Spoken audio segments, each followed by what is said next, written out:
The amazing results of positive thinking book summary. Hello दोस्तों, मैं आरती चौधरी आपका भगीरथ ऑडियो हब चैनल में स्वागत करती हूँ। दोस्तों, यह book best seller book the power of positive thinking book का सेकंड पार्ट है और इस बुक में the power of positive thinking book को पढ़कर के जिन जिन लोगों ने सफलता हासिल की हुई है उनकी सच्ची कहानियों के साथ ही जीवन को रूपांतरित कर देने वाले लाइफ लेसन्स भी दिए हुए हैं। दोस्तों, क्या आप उन सच्ची कहानियों को और जीवन को रूपांतरित कर देने वाले लाइफ लेसन्स को पढ़ना चाहते हैं? तो आज के इस वीडियो को अंत तक जरूर देखिए। अगर आप इस वीडियो को अंत तक देखते हैं तो आपको बहुत कुछ नया सीखने को मिलने वाला है। तो चलिए वीडियो की शुरुआत करते हैं। सकारात्मक सोच हमेशा कामयाब होती है। दोस्तों, इस बुक के पहले अध्याय से मैंने यह सीखा है कि सकारात्मक सोच हमेशा कामयाब होती है और हमारे साथ जो कुछ भी होता है वो अच्छे के लिए ही होता है और हमारे साथ जो कुछ भी घटना घटती है उसके पीछे कोई न कोई उद्देश्य जरूर होता है। दोस्तों, इस सिद्धांत को आपको अच्छे से समझाने के लिए मैं आपको एक सच्ची कहानी बताती हूँ जो आपको बताएगी कि हमारे साथ जो कुछ भी होता है वो अच्छे के लिए ही होता है और हमारे साथ जो कुछ भी घटना घटती है उसके पीछे कोई न कोई उद्देश्य जरूर होता है। दोस्तों, ये कहानी है बिल जी की, जो इस बुक के लेखक नॉर्मन विंसेंट पिल जी के मित्र थे। एक दिन उनको उनकी नौकरी से बिना कारण के निकाल दिया गया और उनको सिर्फ इतना ही बताया गया कि नीतियों में बदलाव होने के कारण अब हमारी कंपनी को आपकी कोई जरूरत नहीं है। स्थिति और भी बुरी इसलिए हुई थी क्योंकि बिल जी को 9 महीनों पहले इससे भी अच्छी कंपनी से जॉब के लिए ऑफर आया था, लेकिन इस कंपनी के मालिक ने बिल जी से ये कहा कि तुम हमारी कंपनी को छोड़कर मत जाओ क्योंकि हमारी कंपनी को तुम्हारी जरूरत है। इसलिए बिल जी ने अपने मालिक के कहने पर उस कंपनी के जॉब ऑफर को ठुकरा दिया था, लेकिन अब इसी कंपनी ने उसे बिना कारण के नौकरी से निकाल दिया था, जिसके कारण बिल जी बहुत ही ज्यादा दुखी थे और चिड़चिड़े भी हो गए थे और वे खुद को असुरक्षित और तिरस्कृत महसूस कर रहे थे। अब जाहिर सी बात है कि इस तरह की मानसिकता में वो दूसरी नौकरी की तलाश ठीक से नहीं कर सकते थे। इस स्थिति में उनके हाथ the power of positive thinking book लगी और उन्होंने इस बुक को पूरा पढ़ डाला। दोस्तों, इस बुक को पढ़ने के बाद उन्हें खुद के अंदर बहुत सारी नकारात्मक बातें नजर आईं और उनको यह भी पता चला कि उनकी यह नकारात्मक भावनाएं उन्हें पतन की ओर ले जा रही हैं। फिर उन्होंने ये तय किया कि सकारात्मक सोच का लाभ लेने के लिए उन्हें अपनी नकारात्मक भावनाओं से पीछा छुड़ाना होगा। अब वे जान गए थे कि उन्हें कहाँ पर काम शुरू करना है और वे अपने विचारों को बदलने के काम में जुट गए। फिर उन्होंने अपने दिमाग से नकारात्मक विचारों को बाहर निकाला और उसकी जगह पर सकारात्मक विचार स्थापित किए। फिर उन्होंने भगवान से कहा कि मुझे विश्वास है कि मेरी जिंदगी के बारे में आपकी कोई न कोई योजना जरूर होंगी और मुझे नौकरी से निकाले जाने के पीछे कोई न कोई उद्देश्य जरूर होगा। इसलिए मैं अपनी किस्मत पर लानतें भेजने के बजाय मैं आपसे प्रार्थना करता हूँ कि जो भी हुआ है आप मुझे उसके पीछे का उद्देश्य बता दीजिए। जब बिल जी को यह विश्वास हो गया कि उसके साथ जो कुछ भी घटना घटी हुई है उसके पीछे कोई न कोई उद्देश्य जरूर है, तो फिर उन्हें अपने पूर्व नियोक्ताओं के प्रति द्वेष से छुटकारा पाना बहुत आसान हो गया और ऐसा होने के बाद वे एक बार फिर से इससे भी अच्छी नौकरी पाने के योग्य हो गए। फिर उसके कुछ दिनों के बाद बिल जी को उनका पुराना दोस्त मिला और वे दोनों एक दूसरे के साथ बातें करने लगे और उसने बिल जी से पूछा कि उसका हालचाल कैसा है। फिर बिल जी ने उससे कहा कि मुझे नौकरी से निकाल दिया गया है। यह सुनकर उसका मित्र बहुत हैरान हो गया। फिर उस मित्र ने बिल जी से पूछा कि वैसे हुआ क्या था। बिल जी ने उसे पूरी बात बताई और अंत में कहा कि मैं जानता हूं कि मेरे लिए ईश्वर ने कहीं दूसरी जगह पर इससे भी अच्छी नौकरी निश्चित कर रखी है, इसलिए मुझे इस नौकरी से निकाल दिया हुआ है। और वे अपने मित्र से कहते हैं कि मेरी फिलॉसफी के अनुसार जब एक दरवाज़ा बंद होता है तो दूसरा दरवाज़ा अपने आप खुल जाता है, बशर्ते अगर आप में आस्था हो और आप स्थिति को ईश्वर के हाथों में सौंप दें। तो उसके कुछ ही दिनों के बाद बिल जी को उस मित्र का फिर से फोन आया और उससे कहा कि उसकी कंपनी में बहुत समय से एक पद खाली है और उससे पूछा कि क्या तुम उस पद पर काम करना चाहोगे। फिर बिल जी ने उस पद पर काम करने के लिए हाँ कहा। उस पद पर कुछ दिन काम करने के बाद बिल जी को यह एहसास हुआ कि उनका नया काम ठीक वैसा ही है जैसा वह हमेशा से ही करना चाहते थे। उसके बाद बिल जी अपने काम के बारे में इतने प्रेरित और रोमांचित हो गए कि पुरानी नौकरी को लगभग भूल ही गए। दोस्तों, यहाँ पर इस बात का विश्लेषण करना बहुत महत्वपूर्ण है कि सकारात्मक सोच ने काम क्यों किया। ऐसा नहीं है कि किसी ने जादू की छड़ी घुमाई और नौकरी हवा में से प्रकट हो गई। यहाँ पर एक निश्चित वैज्ञानिक सिद्धांत काम कर रहा था। दोस्तों, जब बिल जी के दिमाग में द्वेष, क्रोध और नफरत भरी थी, तो वे कर्मचारी के रूप में अपने मूल्य को नष्ट कर रहे थे और ऐसे करके वे अपने लिए नई नौकरी ढूंढने के काम को मुश्किल बना रहे थे। अपने मित्र से मिलते समय अगर बिल जी का रवैया कटु और रक्षात्मक होता, तो क्या आपको लगता है कि उसके मित्र ने नई नौकरी के लिए उसका नाम सुझाया होता? नहीं ना। दोस्तों, इसीलिए हमेशा सकारात्मक सोचने का प्रयास करते रहिए। मुझे भी पता है और आप सभी को भी पता है कि स्टार्टिंग में ये काम इतना आसान नहीं होता है, लेकिन आपको बार बार प्रयास करते रहना है और फिर एक दिन ऐसा जरूर आएगा जब आप दिन में ज्यादातर समय सिर्फ सकारात्मक ही सोचने लग जाएंगे। दोस्तों, सकारात्मक सोच का मतलब यह है कि परिस्थितियों को इस दृष्टिकोण से देखना कि जिंदगी में अच्छी चीजें भी होंगी और बुरी चीजें भी होंगी, लेकिन आपको अच्छी चीजों पर ही ज्यादा ध्यान देना है और जब आप ऐसा करते हैं तो अच्छी चीजों में वृद्धि होती है। सफलता दिलाने वाला फॉर्मूला। दोस्तों, इस अध्याय में लेखक नॉर्मन विंसेंट पिल जी ने सफलता दिलाने वाले 3 फॉर्मूले दिए हुए हैं। दोस्तों, अगर आपने इन 3 फॉर्मूलों को अपने जीवन में इम्प्लीमेंट किया तो आपको सफलता अवश्य प्राप्त होंगी। तो चलिए जानते हैं। 8. कोशिश करें, सचमुच कोशिश करें। 2. सोचे, सचमुच सोचे। 3. विश्वास करें, सचमुच विश्वास करें। दोस्तों, इन तीनों तरीकों के बारे में आपको अच्छे से समझाने के लिए मैं आपको कुछ रियल लाइफ एग्जाम्पल दे देता हूं। तो सबसे पहले जानते हैं कि आखिर क्या है कोशिश करें, सचमुच कोशिश करें फॉर्मूला और इसे अपने जीवन में कैसे इम्प्लीमेंट करें। 1.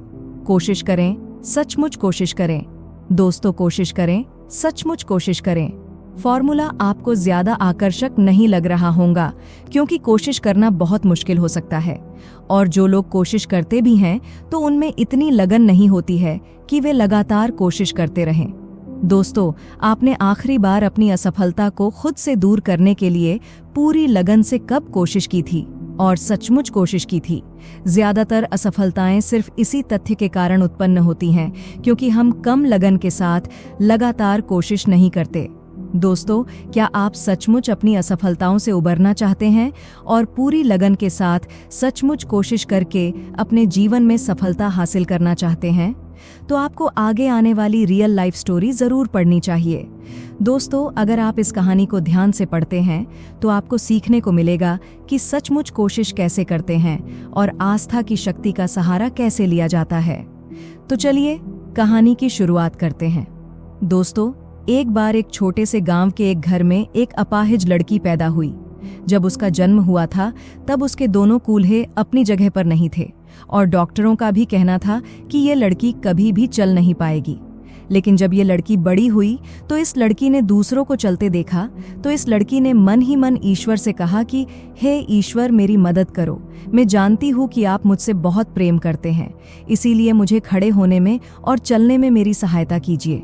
जब वो लड़की 6 साल की थी तब उसको चलना आता नहीं था, जिसके कारण वो बहुत निराश रहती थी। बहरहाल एक दिन उस लड़की ने 2 कुर्सियों के बीच में खड़े होने की कोशिश की और वो गिर गई, लेकिन फिर भी उसने कोशिश करना नहीं छोड़ा और वो लगातार कोशिश करती रही। वो लड़की हर दिन ईश्वर से बातें करती रहती थी और बार बार प्रयास करती रहती थी, जिसके कारण हुआ यूं कि वो एक दिन कुछ सेकंड के लिए खड़ी रहीं। तब वो लड़की बता नहीं सकती थी कि वो अपने पैरों पर जब खड़ी हुई थी तब उसको कितनी ज्यादा खुशी हुई थी और इस खुशी में उसने अपनी मम्मी को चीख कर बुलाया। उसको अब ये विश्वास हो गया था कि वो अब खड़ी होकर चल सकती हैं और उसके बाद वो दोबारा से नीचे गिर गई। फिर उसकी माँ ने उसको झाड़ू का एक सिरा पकड़ा दिया और दूसरा सिरा खुद थामकर बोली, एक कदम आगे बढ़ाओ, फिर दूसरा कदम आगे बढ़ाओ और इसी तरह आगे कदम बढ़ाती जाओ। इसी तरह इस लड़की के मन में जो आस्था थी और ईश्वर के प्रति उसके मन जो कृतज्ञता थी, उसके वजह से उसे चलने में बहुत मदद मिली और आखिरकार वो चलने लगी। हालांकि वो आड़ी तिरछी चलती थी, लेकिन इसके लिए भी वो ईश्वर के प्रति बहुत कृतज्ञ थी। उसके बहुत सालों के बाद एक एक्सीडेंट में उसका बायां टखना टूट गया और अस्पताल में उसके पैरों के एक्सरे लिए गए।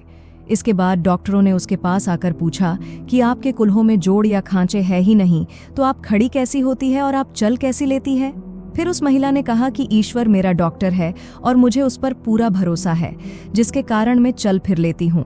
फिर डॉक्टर ने कहा कि दुर्घटना, रखने की चोट और बुढ़ापे के कारण शायद आप अब दोबारा कभी चल नहीं पाएगी। लेकिन ईश्वर ने इस महिला को फिर से मदद की और वो महिला अपने बुढ़ापे में भी चलने लगी। अब ये महिला नौकरी भी करती है और उसके साथ ही अपने 4 बच्चों की देखभाल भी करती है। दोस्तों, उसने 17 साल तक घुटनों पर बैठकर फर्श साफ की हुई है और वो अपनी जिंदगी में कभी भी बीमार नहीं पड़ी है, क्योंकि यह महिला जानती थी कि सचमुच कोशिश करना क्या होता है। और इसके साथ ही वो हर दिन ईश्वर से बातें करती थीं और उस पर भरोसा रखकर बार बार प्रयास करती रहती थीं। और उसको अपने माँ के द्वारा दी गई वो सलाह भी याद थी, जो यह कहती हैं कि एक कदम आगे बढ़ाओ, फिर दूसरा कदम आगे बढ़ाओ और इसी तरह आगे कदम बढ़ाती जाओ। और दोस्तों, यही कोशिश करने का असली मतलब है। अगर आप इस महिला की तरह सचमुच कोशिश करते रहेंगे तो आपको भी इस महिला की तरह सफलता अवश्य मिलेगी। 2. सोचें, सचमुच सोचें। दोस्तों, असफलता के जाल से बाहर निकलने का दूसरा फॉर्मूला है सोचना, सचमुच सोचना, यानी कि सकारात्मक रूप से सोचना। मुझे पूरा विश्वास है कि सकारात्मक विचार की शक्ति इतनी महान है कि आप इस तरह सोचकर किसी भी असफलता से उबर सकते हैं। इस फार्मूले को आपको अच्छे से समझाने के लिए मैं आपको एक रियल लाइफ एग्जाम्पल देता हूँ, जो आपको सिखाएगा कि सकारात्मक रूप से कैसे सोचा जाता है। तो फिर चलिए जानते हैं। दोस्तों, एक 14 साल का लड़का था जिसने अखबार में एक विज्ञापन देखा। उस विज्ञापन में उसकी उम्र के लड़के के लिए एक नौकरी का जिक्र था। अगली सुबह ऑफिस में पहुंचने पर उसने देखा कि वहां पर 20 लड़के पहले से ही खड़े हुए हैं। फिर वो लड़का थोड़ा निराश हो जाता, लेकिन उस लड़के में स्थिति का सामना करने की योग्यता थी। उसने सोचा और उसने अपने दिमाग का इस्तेमाल किया। देखिए, इंसान का दिमाग सोचने वाली ऐसी अद्भुत मशीन है जिसे ईश्वर ने इस तरह बनाया है कि उसका इस्तेमाल करके इंसान अपनी समस्याओं को सुलझा सकता है।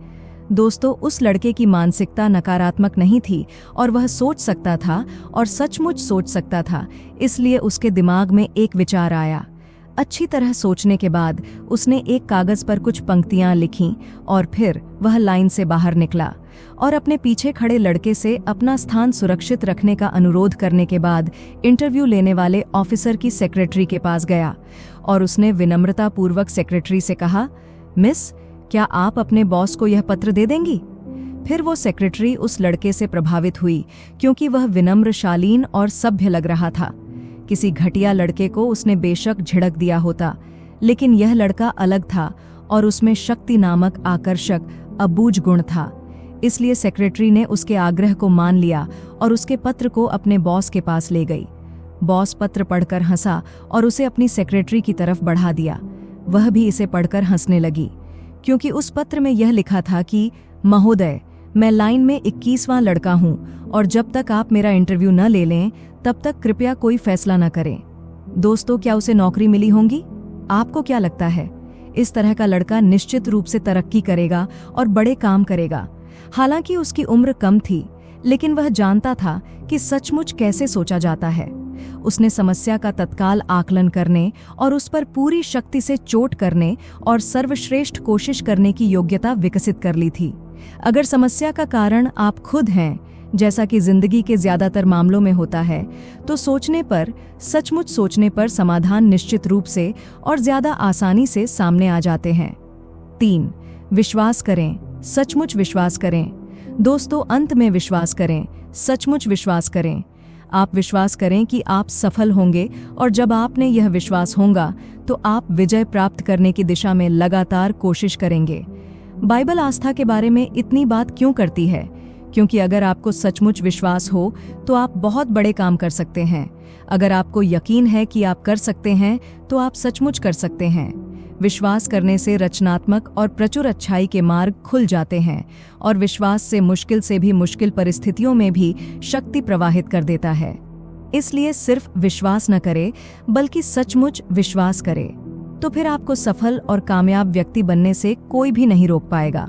दोस्तों, यह थे वो सफलता दिलाने वाले 3 फॉर्मूले। आप सभी को ये 3 फॉर्मूले कैसे लगे? और क्या आप अपनी लाइफ में इन सफलता दिलाने वाले 3 फॉर्मूलों का इस्तेमाल अपने जीवन में करना चाहते हैं? तो दोस्तों, आपको आज की हमारी ये बुक समरी कैसी लगी? नीचे कमेंट करके जरूर बताएं और इस बुक समरी को अपने दोस्तों के साथ शेयर जरूर करें। धन्यवाद अपने कीमती समय को हमें देने के लिए। अपने जीवन में बढ़ते रहिए और खुश रहिए। Wish you all the very best.